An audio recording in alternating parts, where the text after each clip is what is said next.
Menstrual cycle, इसको हिंदी में मासिक चक्र या आर्तव चक्र कहा जाता है। इसमें कुछ टर्मिनोलॉजी आती है, उन टर्मिनोलॉजी को पहले समझिए। मेंस्ट्रुअल साइकिल में मेंसेम एक वर्ड है, ये लैटिन वर्ड है, इसका मतलब मेंस से होता है। ये लैटिन वर्ड मेंस से निकला, इसका मतलब मंथ होता है।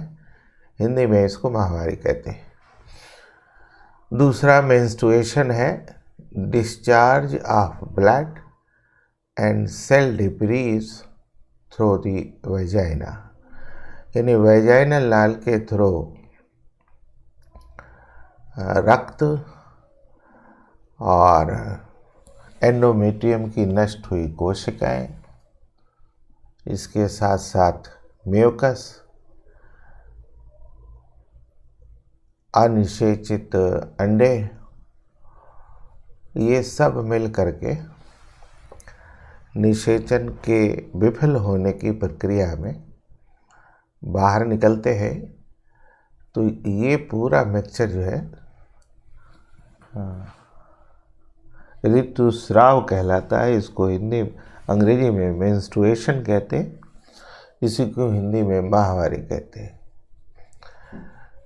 फिर मेंस्ट्रुअल पीरियड है, ये ब्लीडिंग पीरियड होता है।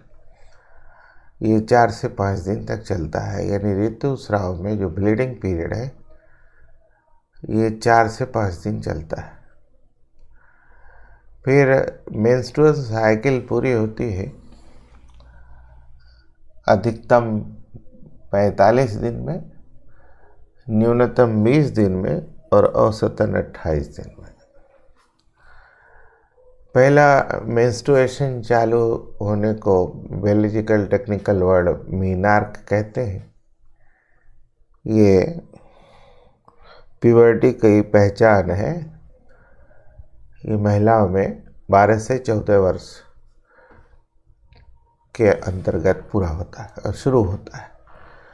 और एक टर्म है मीनोपाज, यहाँ ऋतुस्राव एकदम बंद हो जाता है।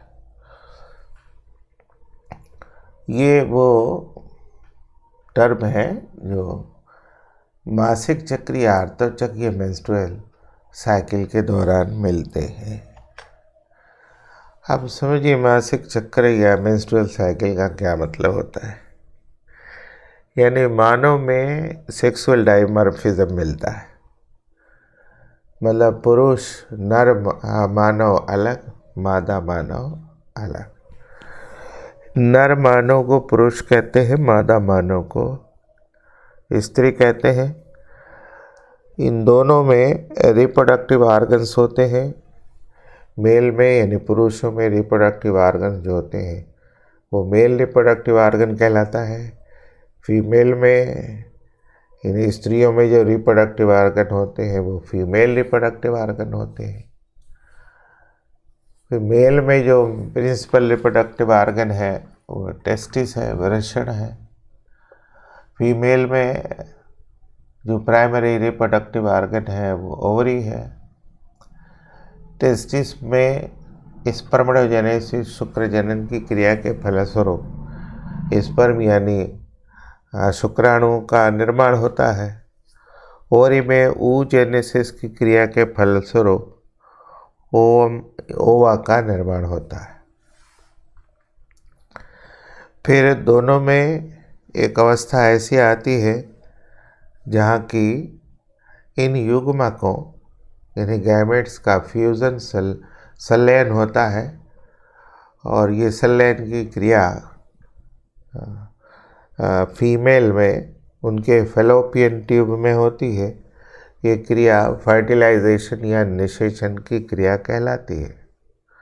अब यही बात समझने की है।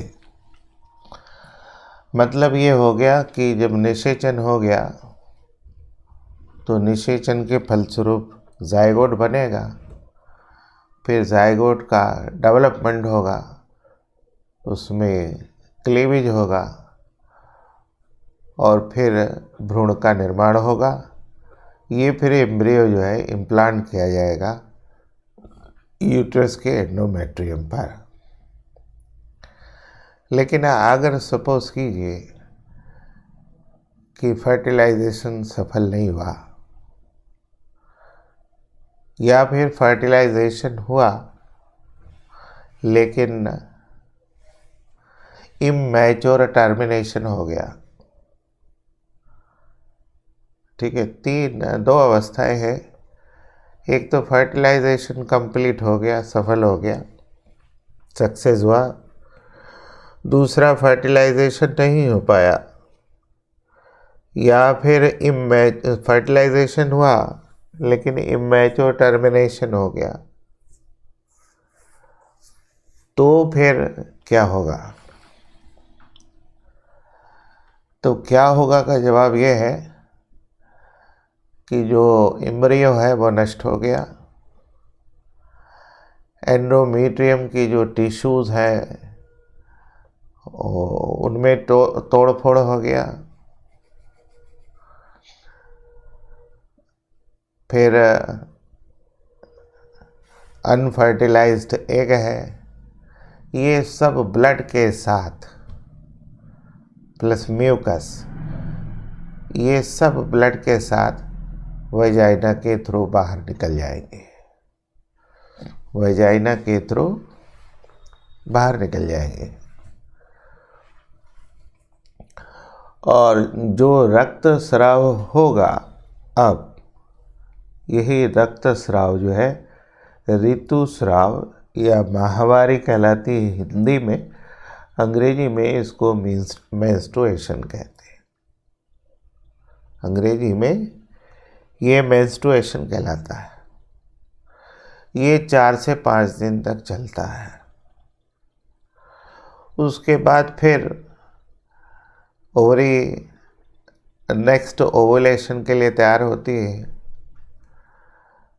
और फिर पूरी प्रक्रिया अगले फर्टिलाइजेशन के लिए जाती है।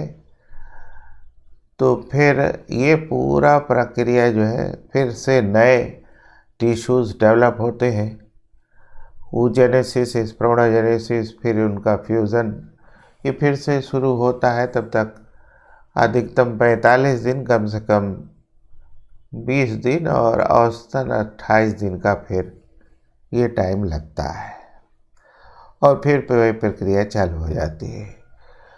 तो ये जो 28 दिन, औसतन न्यूनतम 20 दिन और मैक्सिमम 45 दिन लग रहा है, यही मेंस्ट्रुअल साइकिल कहलाएगी, यही मेंस्ट्रुअल साइकिल कहलाएगी। तो मेंस्ट्रुअल साइकिल को या फिर आर्तव चक्र को या मासिक चक्र को या रजोधर्म को समझने के लिए पूरी प्रक्रिया को हम 5 चरण में बांट लेते हैं। पहला चरण जो है वो रेस्टिंग पीरियड कहलाता है, यानी इसको हिंदी में विश्रांत प्रावस्था कहते हैं। ये हिंदी में विश्रांत प्रावस्था कहलाती है। दूसरा चरण जो है वो प्रोलिफेरेटिव फेज कहलाता है, प्रोलिफेरेटिव फेज कहलाता है। ये हिंदी में अति वृद्धि प्रावस्था कहलाती है। तीसरा चरण जो है ये अंडोत्सर्ग है प्रावस्था, इसको ओवुलेटरी फेज कहते हैं अंग्रेजी में। चौथा चरण जो है ये सेक्रेटरी फेज होता है, श्रावण अवस्था होती है, इसी को ल्यूटियल फेज भी कहा जाता है। और अंतिम जो चक्र है वो मेंस्ट्रुअल फेज कहलाता है, इसी को डिस्ट्रक्टिव फेज कहते हैं अगर फर्टिलाइजेशन सफल नहीं हुआ तो ये वो 5 चरण है जिसमें पूरा जो है हमारा रजोधर्म पूरा होता है, मासिक चक्र पूरा होता है, या आर्तव चक्र कंप्लीट होता है, या फिर मेंस्ट्रुअल साइकिल पूरी हो जाती है। तो हम एक एक चीज़ को यहाँ अलग लेकर के चलें। पहला रेस्टिंग फेज है। एक मेंस्ट्रुअल साइकिल जब कंप्लीट होती है तो फिर जो फीमेल रिप्रोडक्टिव आर्गन है और जो मेल रिप्रोडक्टिव आर्गन है फिर से अपने को तैयार करते हैं अगले फर्टिलाइजेशन अवस्था के लिए। यही अवस्था जो है दो कंसेक्यूटिव मेंस्ट्रुअल साइकिल के बीच का जो समय आता है यही विश्रांत अवस्था कहलाता है। ये विश्रांत अवस्था कहलाती है। ये अवस्था 5 से 7 दिन तक चलती है आमतौर से। आप 4 से 5 दिन तक भी इसको मान सकते। जैसी भी स्थिति जो है फिजिकली मिलती है भौतिक रूप से, वो उतना टाइम लेती है। अब क्या होगा कि इस अवस्था में जो यूटरस है वो अपने को तैयार करेगा नए एम्ब्रियो की इम्प्लांटेशन के लिए। तो अपने को तैयार करने का मतलब क्या हो गया कि जो भ्रूण है वो एंडोमेट्रियम पर स्थापित होगा। उसका रोपण जो है यूटरस की आंतरिक वाल एंडोमेट्रियम पर होगा। तो फिर एंडोमेट्रियम का ऊतक वृद्धि होनी चाहिए। तो इस रेस्टिंग फेज में एंडोमेट्रियम की कोशिकाओं में लगातार वृद्धि होती है और वृद्धि होने को हम ये कहेंगे कि यहाँ नए नए ऊतक बनते हैं और फिर इसकी दीवार मोटी हो जाती है। फिर जो हमारा इसके पहले का जो मेंस्ट्रुएशन था उससे यूट्रस में जो भी टूट फूट हुई है उसकी मरम्मत होती इसी रेस्टिंग पीरियड में। फिर जो फैलोपियन ट्यूब है वहाँ भी नए सिरे से कोशिकाओं का डेवलपमेंट होगा। उनकी सीलिया एक्टिव होने की प्रक्रिया में जाएंगी। तो ये विश्रांत अवस्था है, रेस्टिंग पीरियड है, जिसमें फीमेल रिप्रोडक्टिव आर्गन और मेल रिप्रोडक्टिव आर्गन, यानी फीमेल रिप्रोडक्टिव आर्गन अपने को नए सिरे से तैयार करेगा भ्रूण के रोपण के लिए। अब दूसरी अवस्था है प्रोलिफेरेटिव फेज। इसको हिंदी में अति वृद्धि अवस्था कहते हैं। ये कुल 15 दिन के 6 से लेकर 14 दिन की होती, कम से कम 9 दिन की ये पीरियड होती है। इसमें ओवरी की यानी अंडाशय की जो फॉलिकल सेल्स होती है उनकी वृद्धि होती है, वो सक्रिय होते हैं और एस्ट्रोजन हार्मोन का स्रावन करती है। एस्ट्रोजन हार्मोन का स्रावन करती है, फॉलिकल सेल्स ये डेवलप होती है। साथ ही साथ यूट्रस का जो एंडोमेट्रियम है, भीतरी दीवार है, वहाँ ऊतक वृद्धि होती है, वो दीवार मोटी हो जाती है। गर्भाशय में संकुचन की प्रक्रिया, यूट्रस में कॉन्स्ट्रिक्शन चालू हो जाता है और जो ओविडक्ट है, फैलोपियन ट्यूब है, उसमें सीलिया सक्रिय हो जाते हैं। ये सब नए स्पर्म को प्राप्त करने की सूचना है। यानी अब ये नए स्पर्म के लिए समय या परिस्थिति को अनुकूल बनाने का प्रयास है। फिर तीसरी जो प्रक्रिया है, प्रावस्था है, वो अंडोत्सर्ग प्रावस्था है। इसको अंग्रेजी में ओवुलेटरी फेज कहते हैं। ये 14वें दिन से लेकर 15वें दिन, 2 दिन के बीच ये होता है। इसमें एस्ट्रोजन का स्रावन बढ़ता है लेकिन फॉलिकल स्टिमुलेटिंग हार्मोन का स्रावण घट जाता है और ल्यूटिनाइजिंग हार्मोन का स्रावण बढ़ जाता है। तब इससे होगा क्या कि जो हमारी ग्राफियन फॉलिकल सेल है, ये ल्यूटिनाइजिंग हार्मोन के लेवल के बढ़ने के कारण फट जाती है, रप्चर हो जाती है और फिर ओवा सेकेंडरी उस साइड बाहर निकल आते हैं। ये बहुत इम्पॉर्टेंट पार्ट है। इसमें एस्ट्रोजन हार्मोन का स्रावण बढ़ता है, उसके साथ साथ फॉलिकल स्टिमुलेटिंग हार्मोन का स्रावण घट जाता है, लेकिन ल्यूटिनाइजिंग हार्मोन का स्रावण बढ़ जाता है।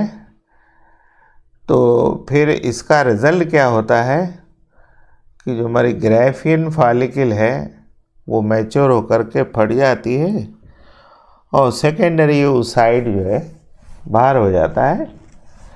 यही ओवुलेशन कहलाता है। तो जो नष्ट हो रही है फॉलिकल्स, ग्राफियन फॉलिकल, वो एक छोटे पीले रंग की फिर एंडोक्राइन ग्लैंड्स का निर्माण करती है और उस एंडोक्राइन ग्लैंड को कार्पस ल्यूटियम कहते हैं, कार्पस ल्यूटियम। तो इस चरण में जहाँ ओवुलेशन होता है उसी के साथ साथ कार्पस ल्यूटियम का निर्माण भी प्रारंभ हो जाता है। ये इसीलिए ये महत्वपूर्ण अवस्था है। फिर उसके बाद ल्यूटियल फेज प्रारंभ होता है। इसको हिंदी में श्रावण प्रावस्था कहते हैं। यही सेक्रेटरी फेज भी कहलाता है। ये मेंस्ट्रुअल साइकिल के पहले की अवस्था है, यानी पूर्व रजोधर्म प्रावस्था है। इसमें जो कार्पस ल्यूटियम बना,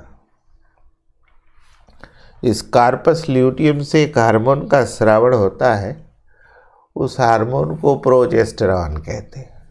कार्पस ल्यूटियम से एक हार्मोन का स्रावण होता है, ये प्रोजेस्टेरॉन कहलाता है। इसी प्रोजेस्टेरॉन के कारण एम्ब्रियो का इम्प्लांटेशन हो जाता है। मतलब ये गर्भाशय की दीवार को गर्भधारण के योग्य बना देता है।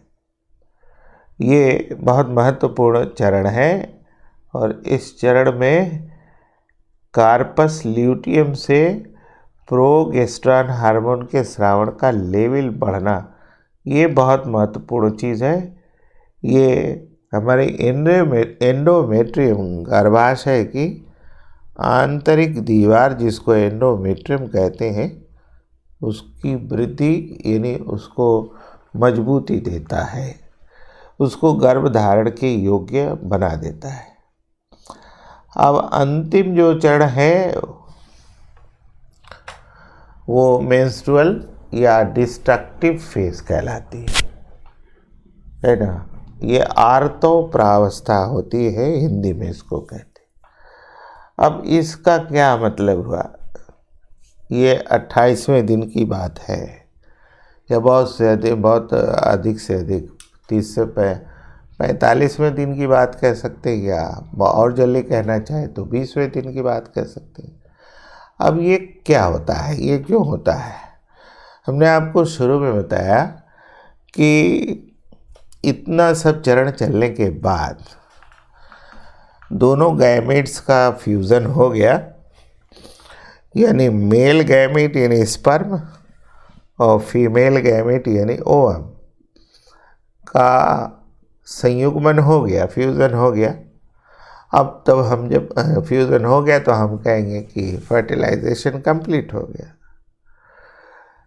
तो जब फर्टिलाइजेशन कंप्लीट हो गया तो फिर एम्ब्रियो का विकास होगा, और फिर एम्ब्रियो का विकास होगा तो हमारा मेंस्ट्रुअल रजोधर्म जो है या ऋतुस्राव बंद रहेगा, और जब बर्थ हो जाएगा तब 3 से 4 महीने के बाद फिर से जो है ऋतुस्राव की प्रक्रिया चालू हो जाएगी। ये पहली बात होगी। दूसरी बात क्या है कि फ्यूज़न नहीं हो पाया, यानी फर्टिलाइजेशन जो है फेल हो गया, या किन्हीं कारणोंवश, चाहे वो हार्मोनल डिसबैलेंस हो या और कोई परिस्थिति हुई हो, साइकोलॉजिकली या हमारा जो फिज़िकल फीचर है, हमारा शारीरिक जो ऊर्जा की स्थिति है, उसकी वजह से सपोज कीजिए कि इमैच्योर टर्मिनेशन हो गया भ्रूण का, जिसको कि एबॉर्शन कहते हैं। तो फिर क्या होगा? तो अब क्या होगा का मतलब क्या हो गया कि जो अनफर्टिलाइज्ड एग है अब वो बेकार की चीज़ हो गई। जो एंडोमेट्रियम विकसित हुई थी दीवार, उसमें भी तोड़फोड़ हो जाएगा। फिर हमारा जो ब्लड है WBC वो भी बेकार हो जाएगा। फिर श्लेष्म होगा। ये सब जो है रक्त के साथ वैजाइना के थ्रू बाहर निकल जाएगा। तो एक रक्त स्राव होगा, रक्त स्राव होगा, और यही रक्त स्राव जो है ऋतुस्राव, माहवारी या फिर मेंस्ट्रुएशन कहलाएगा। ठीक है। तो मेंस्ट्रुअल साइकिल, मेंस्ट्रुअल या डिस्ट्रक्टिव फेज, ये चीज़ हो गया। ठीक है। तो ये बहुत महत्वपूर्ण चीज़ है। इस चीज़ को आपको याद रखना पड़ेगा कि डिस्ट्रक्टिव फेज में जहाँ की फर्टिलाइजेशन फेल हो रहा है, तो फिर क्या होगा? कार्पस ल्यूटियम नष्ट होगा, प्रोगेस्टेरॉन और एस्ट्रोजन का स्रावन रुक जाएगा, एंडोमेट्रियम की दीवार टूट फूट जाएगी। फिर ये सब सारी चीज़ें जो है ब्लड के साथ वैजाइना के थ्रू बाहर निकल जाएंगी। यही माहवारी, यही ऋतुस्राव, या इसी को मेंस्ट्रुएशन कहा जाएगा। और ये फिर ब्लीडिंग पीरियड चलेगा 4-5 दिन तक, और फिर बंद होगा तो फिर रेस्टिंग पीरियड प्रारंभ हो जाएगा। तो इस तरह से ये पूरी अवस्था जो है मेंस्ट्रुअल साइकिल की चली। अब हम इसमें थोड़ा प्रश्न ले रहे हैं। पहला प्रश्न ये है कि what is the role of hypothalamus in human reproductive system. तो यही मेन चीज़ है यहाँ रिप्रोडक्टिव सिस्टम के लिए कि हाइपोथैलेमस से एक हार्मोन का स्रावन। हाइपोथैलेमस से 2 तरह के हार्मोन स्रावित होते हैं, एक रिलीजिंग हार्मोन और एक इनहिबिटिंग हार्मोन। रिलीजिंग हार्मोन किसी अंग को या किसी ग्रंथि को उत्तेजित करने का काम करता है, यानी हार्मोन के स्रावन को बढ़ाता है, और इनहिबिट हार्मोन जो होता है उसके रिलीज को कम कर देता है।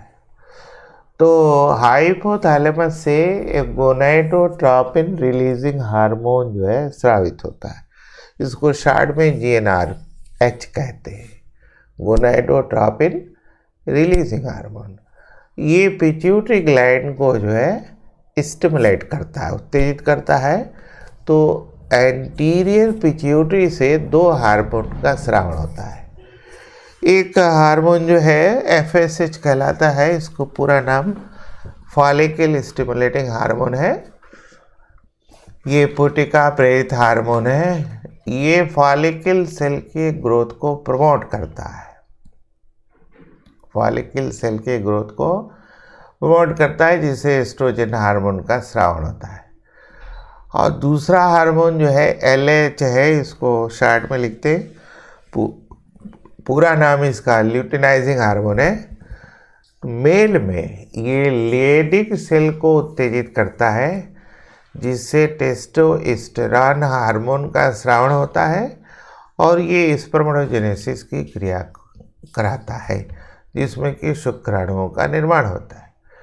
और ल्यूटिनाइजिंग हार्मोन फीमेल में ओवुलेशन करता है, ग्रेफियन फॉलिकल रप्चर होती है, रप्चर्ड ग्रेफियन फॉलिकल से कार्पस ल्यूटियम बनता है, ये एंडोक्राइन ग्लैंड है पीले रंग की, और इससे प्रोगेस्टेरोन हार्मोन का स्रावण होता है जो एंडोमेट्रियम की दीवार को मजबूती प्रदान करता है। तो इस तरह से इस प्रश्न का ये उत्तर हुआ। हम दूसरे प्रश्न में देखें, ये एक ग्राफ है, ठीक है, ये एक ग्राफ है। इसमें क्वेश्चन दिया हुआ है, study the graph given below and answer the questions. इसमें पहला है name the X and Y hormone. आप यहाँ देखिए, एक एक्सिस पर पिट्यूटरी हार्मोन लेवल दी गई है और दूसरे एक्सिस पर डेज दिया गया है जो मेंस्ट्रुअल साइकिल को प्रदर्शित करता है। तो यहाँ एक्स हार्मोन फिर क्या होगा और वाई हार्मोन क्या होगा। तो दो ही हार्मोन स्रावित होते हैं एंटीरियर पिट्यूटरी से, एक ल्यूटिनाइजिंग हार्मोन और एक फॉलिकल स्टिमुलेटिंग हार्मोन। तो मेंस्ट्रुअल साइकिल के दौरान जो है, आप देखिए टाइमिंग इसमें देखिए 7-8 दिन तक का है, ये 5 से लेकर के 8 दिन तक का ये टाइमिंग हम देख रहे हैं। इसमें x बढ़ रहा है और y घट रहा है। तो x बढ़ने का मतलब ल्यूटिनाइजिंग हार्मोन बढ़ेगा, फॉलिकल स्टिमुलेटिंग हार्मोन का स्रावण घटेगा। तो इसका मतलब x जो होगा वो ल्यूटिनाइजिंग हार्मोन LH होगा और y जो होगा ये फॉलिकल स्टिमुलेटिंग हार्मोन होगा। फिर दूसरे प्रश्न में कहा गया, आइडेंटिफाई द ओवेरियन फेज, यानी ओवेरियन फेज को आइडेंटिफाई कीजिए 5वें दिन से लेकर के 12वें दिन तक, और 14वें दिन का, और फिर 16 से 28वें दिन का। तो 5वें दिन से लेकर के 12वें दिन का जो समय आता है ये प्रोलिफरेटिव फेज होता है, ओवेरियन फॉलिकल इसमें डेवलप होती है। 14वां दिन जो है अभी आपने इसको समझा है, 2 दिन 14वां और 15वां, ये यहाँ ओवुलेशन होता है, ये ओवुलेटरी फेज है। और फिर अंत में आपका जो 15 के बाद बचता है लास्ट तक का, 16 से लेके 28 तक का, या कम से कम है तो 20 तक का, अधिक से अधिक है तो 40-45 दिन का, ये ल्यूटियल फेज आता है, डिस्ट्रक्टिव फेज होता है। ये फॉलिकल। फिर तीसरा सवाल है, explain the ovarian events during first, second and third under X and Y hormone. तो फॉलिकल स्टिमुलेटिंग हार्मोन जो है ये एंटीरियर पिट्यूटरी से स्रावित होगा, ये ओवेरियन फॉलिकल को स्टिमुलेट करेगा जिससे कि एस्ट्रोजन हार्मोन का स्रावण होगा, और ये जो है एंडोमेट्रियम को प्रोलिफरेट करेगा। फिर ल्यूटिनाइजिंग हार्मोन है, ये ओवुलेशन ग्रेफियन फॉलिक्यूल के फटने से, रप्चर होने से ओवुलेशन होगा, कार्पस ल्यूटियम बनेगा जो कि प्रोगेस्टेरोन हार्मोन का स्रावण करेगा जो एंडोमेट्रियम को मजबूती देगा। तो ये सारे प्रश्न हो गए। इन प्रश्न के अंतर्गत आप सवाल ले सकते हैं किसके, मेंस्ट्रुएशन साइकिल के। इस मेंस्ट्रुएशन साइकिल में कौन कौन से चरण आए ये आपको याद रखना पड़ेगा। दूसरी चीज़ ये होगी कि इसमें कौन कौन से हार्मोन किस किस द्वारा स्रावित होते हैं, उन हार्मोन का एक्शन क्या है, उन हार्मोन के दर को बढ़ने और उन हार्मोन के दर को घटने से क्या होगा। जैसे ओवुलेशन फेज में एस्ट्रोजन हार्मोन का स्रावण बढ़ता है तो ठीक जो है फॉलिकल स्टिमुलेटिंग हार्मोन का स्रावण घट जाता है। इसके एवज में क्या होता है कि ल्यूटिनाइजिंग हार्मोन बढ़ जाता है, तो ओवुलेशन हो जाता है, कार्पस ल्यूटियम का भी निर्माण प्रारंभ हो जाता है। तो फिर हमको याद रखना पड़ेगा कि किस हार्मोन का स्रावण अधिक हुआ, किसका कम हुआ, अधिक हुआ तो किस फेज में कम हुआ, कम हुआ तो किस फेज में कम हुआ, और फिर जो नई इसमें अंतःस्रावी ग्रंथियां बन रही हैं उनका क्या होगा। फिर अगर फर्टिलाइजेशन सफल होता है तो फिर रजोधर्म का क्या मतलब रह जाएगा, और नहीं सफल होता है तो फिर उसका क्या होगा। तो इस तरह से हम स्त्रियों में पाए जाने वाले मेंस्ट्रुएशन साइकिल को डिटेल में रख सकते हैं। ये बहुत ज़रूरी चीज़ है, आपको इस बात को समझना पड़ेगा कि क्या स्थिति मेंस्ट्रुएशन साइकिल के साथ बढ़ती है। ठीक है। एक और सवाल इसमें बनता है मेंस्ट्रुएशन साइकिल में, वो सवाल बनता है कि name the source of gonadotropins in human females. Name the source of, question बनेगा name the source of GnRH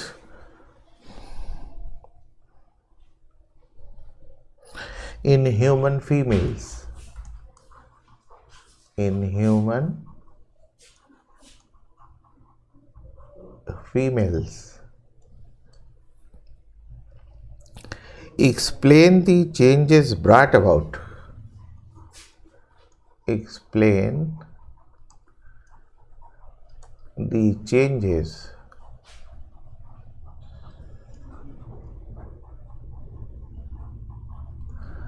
brought about in the ovary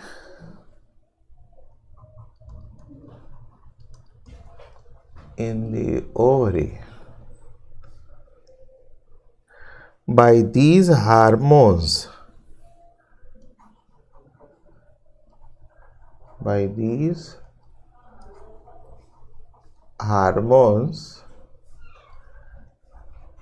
during menstrual cycle। ये भी बड़ा इम्पोर्टेंट क्वेश्चन बनता है। ठीक है। तो गोनाडोट्रोपिन हार्मोन्स जो होते हैं ये स्रावित होते हैं हाइपोथैलेमस से, और फिर हाइपोथैलेमस जो है स्टिमुलेट करता है एंटीरियर लोब ऑफ पिट्यूटरी को, यानी हाइपोथैलेमस से हार्मोन स्रावित हुआ, गोनाडोट्रोपिन रिलीजिंग हार्मोन, इसने स्टिमुलेट किया पिट्यूटरी को, पिट्यूटरी ग्लैंड को। फिर एंटीरियर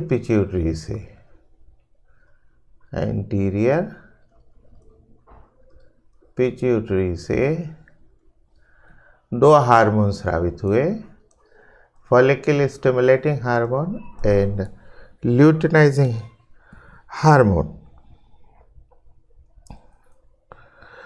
तो ये दोनों हार्मोन जो है हमारे गोनेट्स की फिजियोलॉजी और ग्रोथ पर बहुत बड़ा असर डालते हैं। Impact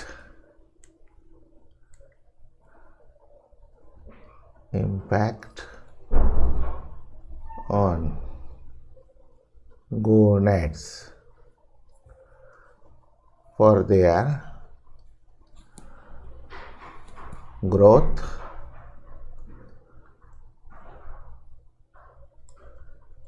and physiology.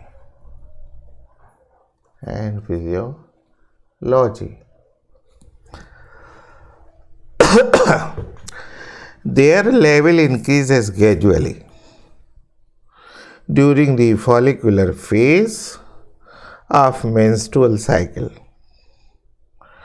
and stimulate follicular development as well as secretion of estrogen by the growing follicle. Luteinizing hormone and follicle stimulating hormone attains a peak level in the middle. इसके पीछे के question में आपने इसको देखा. Of the cycle about 14th day, and rapid secretion of luteinizing hormone induces rupture of Graafian follicle. ठीक है, followed by ovulation. Luteinizing hormone stimulate transformation of Graafian follicle into corpus luteum, which in turn secrete progesterone. तो ये महत्वपूर्ण चीज़ है. ऐसे प्रश्नों को आपको हल करना पड़ेगा, तभी मेंस्ट्रुएशन साइकिल को आप आसानी से याद रख पाएंगे और इसमें अच्छे नंबर प्राप्त कर लेंगे.